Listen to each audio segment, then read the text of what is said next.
আল্লাহ কুরআনে বলেছেন, আর তোমরা কোনো কিছু অপছন্দ করতে পারো অথচ তা তোমাদের জন্য কল্যাণকর, এবং তোমরা কোনো কিছু পছন্দ করতে পারো অথচ তা তোমাদের জন্য অকল্যাণকর। আর আল্লাহ জানেন তোমরা জানো না। সূরা আল বাকারা 216। আমাদের পরিকল্পনা ব্যর্থ হলে আমরা ভেঙে পড়ি, কিন্তু আপনি কি ভেবে দেখেছেন এই ব্যর্থতার মাঝেই হয়তো আল্লাহ আপনার জন্য অনেক বড় কল্যাণ, অনেক বড় সাফল্য লুকিয়ে রেখেছেন? আজকের এই লেকচারে আমরা দেখব কিভাবে আল্লাহর উপর গভীর বিশ্বাস এবং আধ্যাত্মিকতার মাধ্যমে একটি তথাকথিত ব্যর্থ পরিকল্পনা চূড়ান্ত সাফল্যের রূপ নেয়। আমাদের সাথে থাকুন। জীবনে এমন মুহূর্ত কি কখনো আসেনি যখন মনে হয়েছে সব শেষ, যখন মনে হয়েছে আপনি যা চেয়েছিলেন তার কিছুই হলো না? আপনার কেরিয়ার, আপনার সম্পর্ক, আপনার ব্যবসা বা আপনার পড়াশোনা, সব ধরনের পরিকল্পনা যেন তাসের ঘরের মতো ভেঙে পড়েছে। যখন আমাদের সমস্ত পরিকল্পনা ব্যর্থ বলে মনে হয়, তখন আসলে কি ঘটে? আমরা কি সব কিছু হারিয়ে ফেলি, নাকি এটি আমাদের জন্য একটি নতুন এবং আরও ভালো কিছুর শুরু? আজকের এই লেকচারে আমরা একটি অত্যন্ত গুরুত্বপূর্ণ এবং আধ্যাত্মিক বিষয় নিয়ে আলোচনা করব।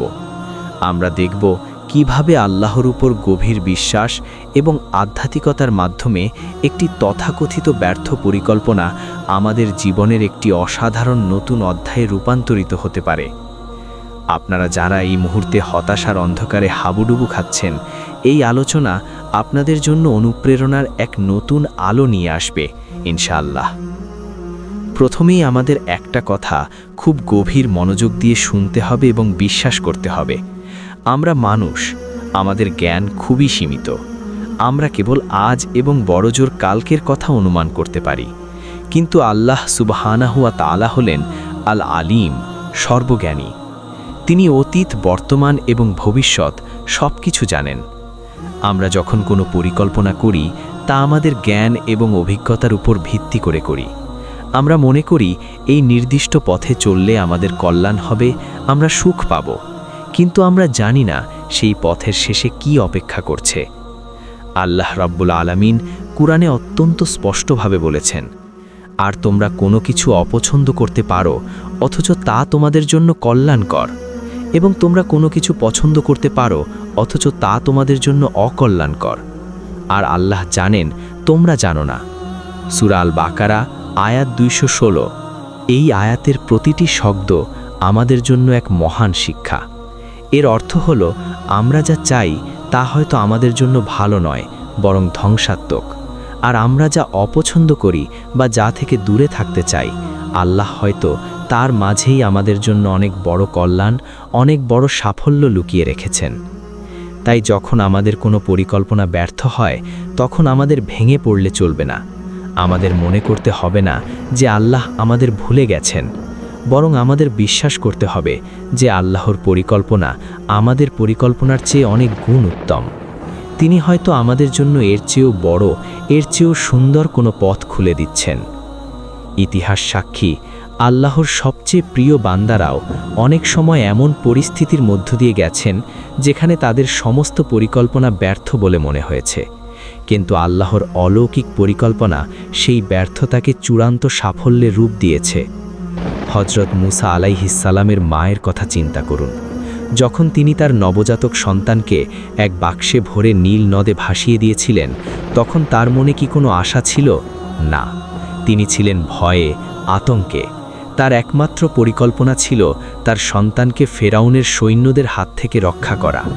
কিন্তু আল্লাহর পরিকল্পনা কি ছিল? আল্লাহর পরিকল্পনা ছিল মুসা আলাইহিস সালামকে সরাসরি ফেরাউনের রাজপ্রাসাদে নিয়ে যাওয়া, যেখানে ফেরাউনের নিজের খরচেই মুসা আলাইহিস সালাম রাজকীয় সুযোগ সুবিধা নিয়ে বড় হবেন এবং পরবর্তীতে ফেরাউনকে ধ্বংস করবেন। এই সব ঘটনার মাধ্যমে আল্লাহ আমাদের শিখান যে আমাদের ব্যর্থতা মানেই সব শেষ নয়, এটি আল্লাহর মহান পরিকল্পনার একটি ধাপ মাত্র। তিনি আমাদের ধৈর্যের পরীক্ষা নেন, আমাদের বিশ্বাসকে আরও দৃঢ় করেন এবং আমাদের আরও বড় কোনো সাফল্যের জন্য প্রস্তুত করেন। প্রিয় ভাই ও বোনেরা, আপনি যদি এই মুহূর্তে নিজেকে অসহায় মনে করেন, যদি মনে করেন আপনার সব পরিকল্পনা ব্যর্থ হয়েছে, তবে আপনাকে ভেঙে পড়লে চলবে না। আপনাকে 3টি কাজ করতে হবে। 1. সবর, ধৈর্য। এই মুহূর্তে আপনাকে ধৈর্য ধরতে হবে। সবর মানে কেবল বসে থাকা নয়, সবর মানে হলো নিজের আবেগকে নিয়ন্ত্রণ করা, আল্লাহর সিদ্ধান্তের উপর আস্থা রাখা এবং কোনো অবস্থাতেই হতাশ না হওয়া। নবী করিম সাল্লাল্লাহু আলাইহি ওয়াসাল্লাম বলেছেন, মুমিনের অবস্থা অদ্ভুত, সব অবস্থাতেই তার জন্য কল্যাণকর। মুমিন যখন সুখের দিন দেখে সে শুকর আদায় করে, এটি তার জন্য কল্যাণকর। আর যখন দুঃখের দিন দেখে সে সবর করে, এটিও তার জন্য কল্যাণকর। সহিহ মুসলিম। 2. শুকর, কৃতজ্ঞতা। আপনি ভাবতে পারেন ব্যর্থতার সময় কিভাবে শুকর আদায় করব। শুকর আদায় করুন যে আল্লাহ আপনাকে আরও বড় কোনো বিপদ থেকে রক্ষা করেছেন। শুকর আদায় করুন যে তিনি আপনাকে আরও বড় কিছু শেখানোর জন্য এই অভিজ্ঞতা দিচ্ছেন। শুকর আদায় করুন যে আপনি সুস্থ আছেন, আপনার ঈমান আছে। আলহামদুলিল্লাহ বলুন সব অবস্থায়। 3. দোয়া, প্রার্থনা। অন্ধকারের মাঝে দাঁড়িয়ে আল্লাহর কাছে হাত তুলুন, তাকে বলুন আপনার সব সমস্যা, সব কষ্ট, তার কাছে চায়ুন হেদায়েত এবং শক্তি। আল্লাহ বলেন, তোমরা আমার কাছে দোয়া করো, আমি তোমাদের দোয়া কবুল করব। সূরা গাফির আয়াত 60। আল্লাহ কখনো তার বান্দার দোয়া ফিরিয়ে দেন না, যদি তা তার জন্য কল্যাণকর হয়। মনে রাখবেন, আমাদের পেছনে কি আছে তা আমরা জানি না, কিন্তু আমাদের সামনে কি আছে তা আমাদের হাতে আছে। আপনি অন্ধকারের দিকে তাকিয়ে থাকতে পারেন, আপনার ব্যর্থতার জন্য আফসোস করতে পারেন, অথবা আপনি আল্লাহর পথে কুরআনের আলোতে আপনার নতুন যাত্রা শুরু করতে পারেন। আপনার পরিকল্পনা ব্যর্থ হয়েছে মানে এই নয় যে আল্লাহ আপনাকে ভুলে গেছেন। এর মানে হলো আল্লাহ আপনাকে আরও বড় কিছু দিতে চান। তার উপর আস্থা রাখুন, তার পথে চলুন, তিনি কখনো আপনাকে হতাশ করবেন না। আপনাদের কি কখনো মনে হয়েছে আপনার পরিকল্পনা ব্যর্থ হয়েছে?